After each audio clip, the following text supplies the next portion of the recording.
Assalamualaikum warahmatullahi wabarakatuh.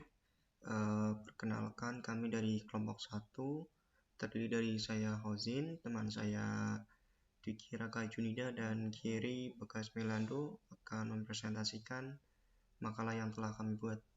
Makalah ini bertema Intellectual Property. Makalah ini diajukan untuk memenuhi mata kuliah Etika Profesi Teknologi Informasi dan Komunikasi Program Studi Ilmu Komputer Universitas Bina Sarana Informatika.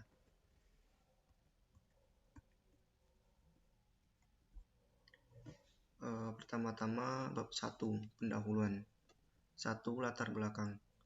Pertumbuhan konsep kekayaan karya intelektual pada akhirnya digunakan untuk melindungi dan memelihara kekayaan intelektual. Pada akhirnya, kebutuhan ini memunculkan konsep perlindungan hukum atas kekayaan intelektual, termasuk pengakuan hak atas suatu karya. Sesuatu dengan esensinya, HKI diklasifikasikan sebagai hak milik terpisah yang tidak terwujud atau intangible. Melihat latar belakang sejarah HKI, orang dapat melihat bahwa di negara-negara barat, evaluasi hasil pemikiran individu telah lama diterapkan dalam budaya mereka, yang kemudian diwujudkan dalam hukum. HKI di negara barat bukan hanya alat hukum yang digunakan untuk melindungi karya intelektual seseorang, tetapi juga digunakan sebagai alat strategi bisnis di mana suatu penemuan dapat dikomersialkan sebagai kekayaan intelektual, memungkinkan pencipta untuk mengeksploitasi ciptaannya secara ekonomi.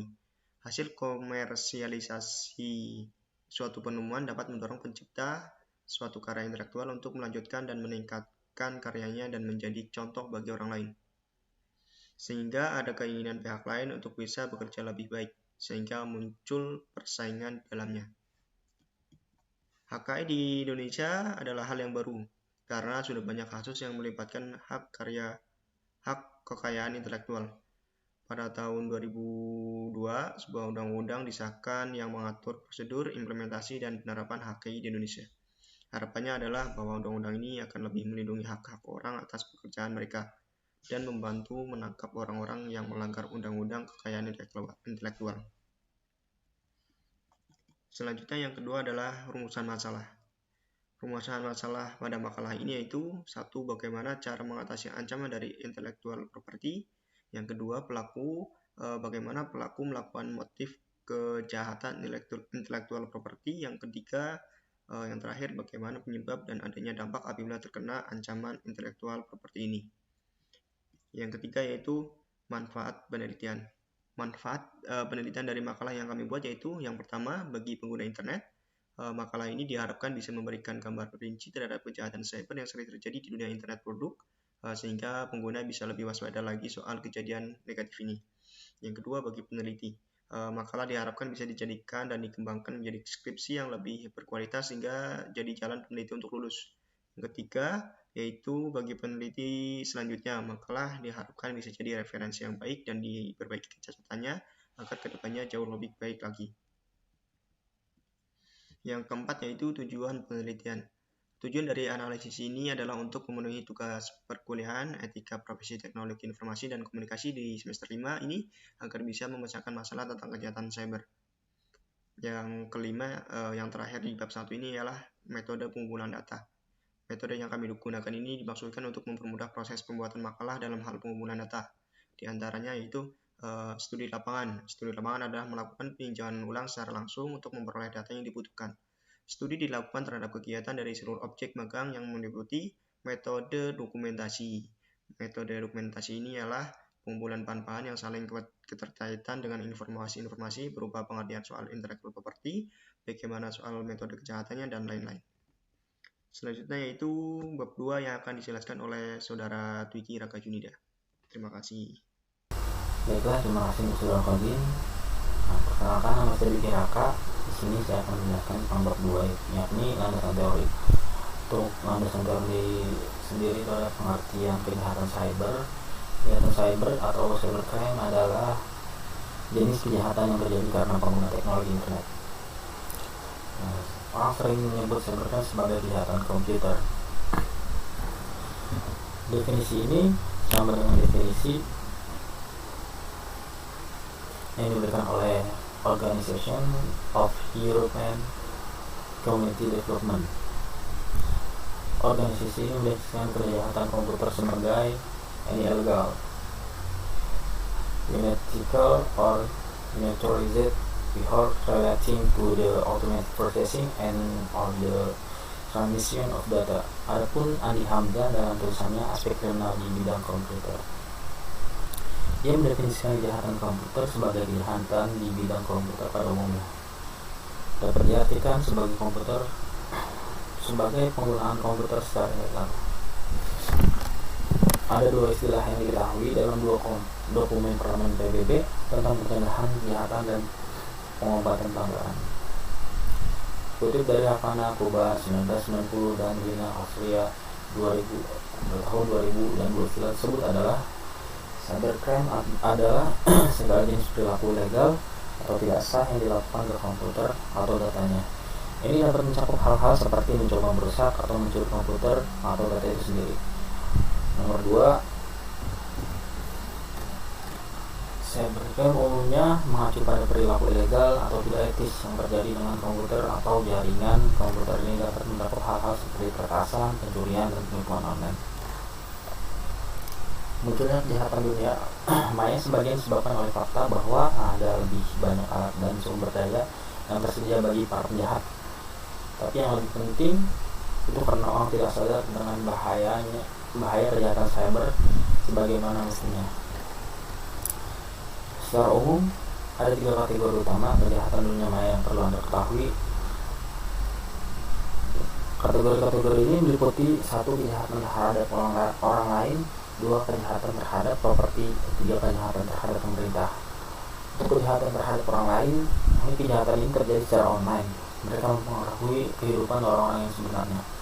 Beberapa kejahatan tersebut antara lain ada pelecehan dan penguntitan dunia maya, penyebaran pornografi anak, berbagai jenis spoofing, penipuan kartu kredit, perdagangan manusia, pencurian identitas, dan fitnah yang dilakukan secara daring.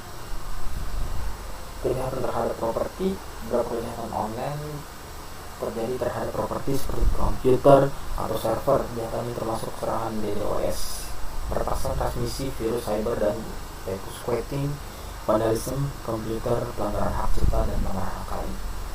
Kejahatan terhadap pemerintah, ini ketika kejahatan dunia maya dilakukan terhadap pemerintah, yaitu dianggap sebagai serangan terhadap kedaulatan negara. Itu dan tindakan perang. Kejahatan cyber terhadap pemerintah seperti peretasan akses informasi rahasia, perang cyber, terorisme cyber, dan perangkat lunak bajakan.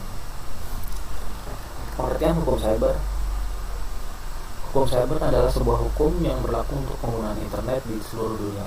Hukum cyber adalah salah satu bidang baru dari sistem hukum. Ini dikarenakan teknologi internet berkembang dengan sangat cepat dan juga ditambahnya aksi kriminal yang dilakukan oleh para penjahat internet. Tapi hukum cyber juga bisa disebut sebagai hukum internet. Bagian penting dari hukum cyber adalah kekayaan intelektual. Kekayaan intelektual dapat mencakup bidang-bidang seperti penemuan, sastra, musik, dan bisnis, dan barang-barang digital yang ditawarkan melalui internet. Adapun hak kekayaan intelektual yang terkait dengan hukum cyber umumnya termasuk dalam kategori hak cipta. Ini adalah sebagai bentuk pertama dari hukum cyber IP. Hak cipta memberikan perlindungan ke hampir semua IP yang dapat Anda kirimkan melalui internet. Ini dapat mencakup buku, musik, film, blog, dan banyak lagi. Untuk contohnya paten umumnya digunakan untuk melindungi suatu penemuan. Ini digunakan di internet karena dua alasan utama, yaitu yang pertama adalah untuk perangkat lunak baru, yang kedua adalah untuk metode bisnis online. Nomor 2, merek dagang atau merek layanan. Merek dagang dan merek layanan digunakan secara online yang sama seperti di dunia nyata. Merek dagang akan digunakan untuk situs web, merek layanan digunakan untuk situs web yang menyediakan layanan. 3. Rahasia dagang. Undang-undang rahasia dagang digunakan untuk melindungi berbagai bentuk IP, termasuk rumus, pola, dan proses. Nomor 4, kepemilikan domain. Ini terkait dengan merek dagang. Secara khusus, persediaan domain adalah tentang siapa yang memiliki alamat web. Nomor 5, kontrak. Kebanyakan orang tidak berpikir kontrak berlaku secara online. Hal ini tidak terjadi misalnya ketika mendaftar untuk sebuah situs web. Biasanya harus memenuhi persyaratan layanan. Ini adalah kontrak. Selanjutnya nomor 6, privasi. Bisnis online diperlukan untuk melindungi privasi pelanggan pengguna, hukum spesifik dan dapat tergantung pada industri yang dijalani. Di undang-undang ini menjadi lebih penting karena semakin banyak informasi yang diberikan melalui internet. Nomor 7, pekerjaan. Beberapa persyaratan kontak karyawan terkait dengan hukum cyber. Hal ini terutama berlaku dengan clause non-disclose dan non-compete. Kedua clause ini sekarang sering ditulis untuk memasukkan internet. Nomor 8, pencemaran nama baik. Hukum fitnah juga perlu diadakan di internet karena banyak kasus yang menimbulkan pencemaran nama baik pada seseorang. Nomor 9, penyimpanan data. Penanganan data adalah perhatian utama di era internet, karena di mana ini telah menjadi masalah besar ada dalam hal litigasi dalam tuntutan hukum. Nomor 10, jurisdiksi. Jurisdiksi adalah bagian penting dari kasus pengadilan. Kejahatan cyber telah memperumit masalah ini. Misalnya jika pelaku penjahat dunia maya berlokasi di Amerika dan korbannya berlokasi di Rusia. Negara bagaimana yang memiliki jurisdiksi, negara bagian yang berbeda memiliki aturan yang berbeda tentang masalah ini. Berpengertian intellectual property. Kejahatan ini ditujukan terhadap hak atas kekayaan intelektual yang dimiliki pihak lain di internet. Sebagai contoh adalah peniruan tampilan desain handphone milik brand lain dan desain tersebut ditiru sama persis oleh pelaku, menyerap suatu informasi di internet yang ternyata merupakan rahasia dagang milik organisasi dan sebagainya. Baiklah, mungkin itu saja dan yang nantinya akan dilanjutkan oleh saudara Gary untuk bab 3 pembahasan. Terima kasih. Oke, selamat malam semuanya dan terima kasih kepada Kozin dan Wiki sudah memberikan saya kesempatan untuk menjelaskan di bab 3 ini mengenai pengertian haki dan tujuannya. Perkenalkan, nama saya Giri Bagas Mailando dari kelompok 1 Etika Profesi. Oke, pengertian haki dan tujuannya. Kekayaan intelektual adalah kekayaan yang timbul dari kemampuan intelektual seseorang yang berupa karya di bidang teknologi, sains, seni, dan sastra. Pekerjaan ini dilakukan pada fakultas intelektual melalui pemikiran, kecerdikan, dan selera yang membutuhkan curahan tenaga, waktu, dan biaya untuk mendapatkan sebuah produk baru berdasarkan kegiatan penelitian atau semacamnya. Kekayaan intelektual HKI atau kekayaan intelektual HMI atau kekayaan intelektual di Malaysia adalah bahasa Inggris yang setara dengan hukum kekayaan intelektual. Kata intelektual mencerminkan sebuah objek. Kekayaan intelektual adalah kecerdasan pikiran atau produk pemikiran manusia, yaitu The Creation of Human Mind, Whipple, tahun 1988. Dari sudut pandang material, haki dapat dicirikan sebagai hak milik yang muncul atau lahir karena kemampuan intelektual manusia yang memiliki nilai komersial. Karya-karya ini bisa dibilang seperti sains, seni, sastra, ataupun teknologi ini lahir dengan pengorbanan energi, waktu, dan bahkan biaya. Dalam dunia bisnis, pekerjaan ini dianggap sebagai aset perusahaan, terlepas dari perlindungan kekayaan intelektual. Tujuan HKI secara umum adalah untuk: pertama, memberikan kejelasan hukum mengenai relasi antara kekayaan dengan inventor, pencipta, desainer, dan sebagainya. Yang kedua, memberikan penghargaan atas keberhasilan dalam menciptakan karya intelektual. Dan yang ketiga, mempromosikan publikasi ciptaan dalam bentuk dokumen haki yang terbuka bagi masyarakat. Yang keempat, untuk terciptanya alih informasi melalui kekayaan intelektual serta ahli teknologi melalui paten. Yang kelima adalah untuk melindungi dari kemungkinan ditiru karena ada jaminan dari negara bahwa pelaksanaan karya intelektual hanya diberikan kepada yang berhak. Jenis-jenis haki. Pertama adalah hak cipta. Hak cipta ini melindungi karya penulis dan juga ilmuwan. Ini muncul secara otomatis berdasarkan prinsip bahwa pencipta memiliki hak atas kreasi mereka tanpa harus bertanya kepada siapapun. Hak cipta ini terdiri dari dua hak, yaitu hak moral dan hak ekonomi.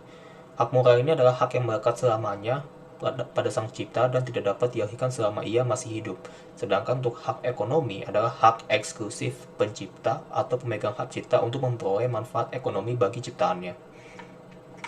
Nah, contoh adalah ada terdapat yang namanya lisensi. Lisensi ini adalah izin tertulis yang diberikan oleh pemegang hak cipta ataupun pemilik hak terkait kepada pihak lain untuk ciptaannya. Maka royalti adalah imbalan atas penggunaan karya atau produk hak terkait. Misalnya katakanlah kayak sebuah musisi A menciptakan sebuah lagu gitu, sebuah lagu. Nah, kemudian ada musisi B yang ingin mengcovernya. Nah, tentu musisi B ini harus membayar royalti gitu kepada musisi A, karena musisi A mau bagaimanapun adalah pencipta dari musik tersebut, seperti itu. Contoh kreasi yang bisa dilindungi dari hak cipta adalah pertama buku, program komputer, pamflet, layout karya tulis yang sudah diterbitkan, dan semua hasil karya tulis lain. Terus juga perkuliahan, pidato, ceramah, dan juga ciptaan lain yang dengan sejenis itu. Yang ketiga adalah alat peraga yang dibuat untuk kepentingan pendidikan ataupun ilmu pengetahuan, lagu atau musik atau tanpa teks, drama, drama musikal, tari, koreografi, perwayangan, dan pantomim. Yang keenam adalah seni rupa dalam bentuk kayak lukisan, gambar, dan seni ukir, seperti itu. Ketujuh adalah arsitektur, kedelapan adalah peta, kesembilan adalah seni batik, yang ke-10 adalah fotografi. Paten. Yang kedua adalah paten. Paten ini adalah hak khusus yang dimiliki seseorang penemu atas penemuannya sendiri untuk jangka waktu tertentu. Ini memungkinkan mereka untuk menggunakan penemuan itu sendiri ataupun mengizinkan orang lain untuk menggunakannya.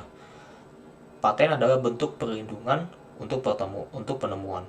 Perlindungan ini datang dalam bentuk produk ataupun alat baru dan praktis karena bentuk konfigurasi, konstruksi, atau kombinasi. Misalnya aja salah satu paten yang kita lihat dalam dunia ini adalah dari perusahaan Huawei yang bernama OS Harmony. Jadi OS Harmony ini adalah sistem operasi yang digunakan device Huawei untuk perangkatnya, dan ini tentunya sistem ini berbasis Android seperti itu. Dan juga tentunya paten yang dimiliki Huawei ini adalah OS Harmony gitu. Yang ketiga adalah merek ataupun brand. Merek adalah tanda atau simbol yang mewakili nama, istilah, gambar, logo, lambang, desain, dan kombinasi dari semua yang dimaksudkan. Ini bertujuan untuk mendefinisikan atau memberikan identitas pada barang atau jasa. Hal ini juga membantu pelanggan untuk membantu memberitahu produk yang berbeda dari satu sama lain. Yang keempat adalah desain industri. Desain industri ini adalah jenis desain untuk produk yang dijual dan digunakan masyarakat. Bisa dibilang kalau misalkan untuk segi bisnis ini adalah faktor kunci kesuksesannya gitu. Fungsi dan manfaat perlindungan ini berasal dari memiliki desain industri yang terdaftar. Desain industri adalah jenis desain digunakan dalam produk komersial, seperti produk yang dijual untuk bersaing dengan produk yang sejenis, seperti itu. Yang kelima adalah indikasi geografis. Indikasi geografis ini adalah tanda khusus yang mengidentifikasikan suatu produk. Informasi ini memberi orang kesan tertentu tentang kualitas produk dan membantu melindungi reputasi area tertentu. Lembaga yang mewakili komunitas di wilayah geografis tertentu dapat meminta produk seperti sumber daya alam, barang kerajinan tangan, ataupun produk industri. Misalnya aja ada kopi Arabica Kintamani, Bali, memiliki lembaga perlindungan hak indikasi geografis. Dan juga tembakau hitam Sumedang yang sama-sama memiliki pemegang hak pemerintah Kabupaten Sumedang, seperti itu. Lalu yang keenam adalah rahasia dagang. Ini adalah informasi yang sebenarnya tidak boleh diketahui secara umum dan juga sangat berpotensi dalam dunia bisnis gitu. Orang yang memiliki rahasia dagang ini biasanya merahasiakannya sehingga orang lain tidak akan mengetahuinya dan menggunakannya untuk keuntungan mereka. Perlindungan rahasia dagang ini biasanya mencakup apapun yang berkaitan dengan cara menghasilkan uang, dan juga bagaimana barang tersebut diproduksi, dan juga bagaimana barang itu diproses, dan juga bagaimana cara barang itu dijual. Lalu berikutnya adalah data tata letak sirkuit terpadu. Sirkuit terpadu adalah perangkat yang memiliki berbagai elemen yang digabungkan bersama untuk menciptakan fungsi elektronik. Salah satu elemen ini adalah elemen aktif yang terhubung ke elemen dan dibentuk dalam bahan semikonduktor secara terintegrasi untuk membuat elektronik. Desain tata letak sirkuit ini terpadu adalah cara menggambar tata letak 3 dimensi dan berbagai elemen pada selembar kertas atau layar komputer sehingga mereka dapat dihubungkan bersama untuk membuat sirkuit, seperti itu. Untuk pemenuhan syarat adalah pendaftaran dengan Design Trade Logic Society. Di TLC ini yang dilindungi adalah komponen chip atau sirkuit yang ditempatkan dalam program di komputer. Tanpa komponen ini, tentunya komputer tidak akan berfungsi, dan ini jadi salah satu hak cipta seperti itu. Lalu berikutnya adalah 3.3, ada persoalan open source software dan juga hubungannya dengan haki. Beberapa orang bahkan sering juga mencoba mencuri program komputer dengan menyalinnya ataupun menggunakan tanpa izin dari pemiliknya. Ini karena mereka ingin menghasilkan uang dari program, atau mereka tidak tahu tentang undang-undang yang melindungi program komputer. Perusahaan industri di perangkat lunak menggunakan undang-undang yang berbeda untuk melindungi program komputer mereka. Karena mereka tahu bahwa undang-undang yang berbeda ini tentunya akan bekerja lebih baik untuk menghentikan pelanggaran semacam ini. Program komputer sangat berharga karena dapat digunakan untuk membantu perusahaan orang. Ketika program komputer dibuat, orang-orang yang membuatnya, pemilik, memiliki hak untuk menghentikan orang lain menggunakannya. Hukum yang melindungi komputer adalah hak kekayaan intelektual, HKI. Ada berbagai undang-undang yang melindungi berbagai jenis program komputer. 1. Hukum hak cipta yang digunakan untuk melindungi ide-ide yang ada dalam program komputer. Hukum lain adalah paten yang digunakan untuk melindungi cara kerja program komputer. Dan hukum ketiga adalah rahasia dagang yang digunakan untuk melindungi informasi yang tersembunyi di dalam program komputer. Dan hukum keempat adalah merek dagang yang digunakan untuk melindungi nama perusahaan yang membuat program komputer. Kita lanjut ke legitimasi kekayaan intelektual untuk software. Perjanjian lisensi untuk perangkat lunak berpemilik biasanya melarang pengguna membuat salinan perangkat lunak untuk diberikan atau dijual kepada orang lain. Jika kita melanggar perjanjian lisensi ini, itu melanggar hukum. Pada bagian ini, kita tidak akan membahas moralitas melanggar hukum. Sebagai gantinya, kita akan membahas apakah masyarakat harus memberi produsen perangkat lunak hak untuk mencegah orang lain menyalin perangkat lunak yang mereka hasilkan. Dengan kata lain, perjanjian lisensi ini harus memberikan perlindungan hak cipta atau paten untuk perangkat lunak. Selain itu, kegiatan edukasi atau sosialisasi tentang pentingnya hak kekayaan intelektual yang bertujuan untuk meningkatkan pemahaman dan kesadaran masyarakat akan hak kekayaan intelektual, HKI, juga harus dilaksanakannya. Bahkan gak hanya itu, cara lain untuk mengatasi pelanggaran ini harus dilaksanakan seperti membangun budaya menghormati karya orang lain, menggunakan program yang memiliki lisensi open source, dan juga melaporkan pelanggaran undang-undang HKI kepada pihak yang berwenang. Oke, kesimpulan yang bisa kita ambil adalah kekayaan intelektual ini adalah properti yang berasal dari kemampuan intelektual orang, dan juga mencakup hal-hal seperti buku, musik, lukisan, dan juga program komputer. Secara substantif, hak kekayaan intelektual dapat digambarkan sebagai hak yang berasal dari kemampuan seseorang untuk memiliki nilai komersial dan kemampuan intelektualnya. Ada beberapa jenis hak kekayaan intelektual termasuk hak cipta, paten, merek dagang, desain industri, indikasi geografis, rahasia dagang, dan desain tata letak sirkuit terpadu, dan masih banyak lagi. Pemilik program komputer memiliki hak untuk menghentikan orang lain dari menggunakan atau memanfaatkan program komputer tanpa izin. Dalam legitimasi perlindungan perangkat lunak, seseorang tentunya nggak boleh meniru ataupun menyebarkan hak kekayaan intelektual seseorang tanpa persetujuan dari orang tersebut. Simpelnya tanpa persetujuan dari si pemiliknya, si pembuatnya langsung. Saran dari kelompok kami adalah, pertama, memastikan untuk membeli software apapun di tempat yang kredibel, aman, dan juga original. Yang kedua adalah patuhi undang-undang yang berlaku. Dan yang ketiga adalah gunakan software berbasis open source. Seperti itu. Sekian dari kelompok 1 tentang intellectual property. Saya Giri Bagas Melando. Terima kasih.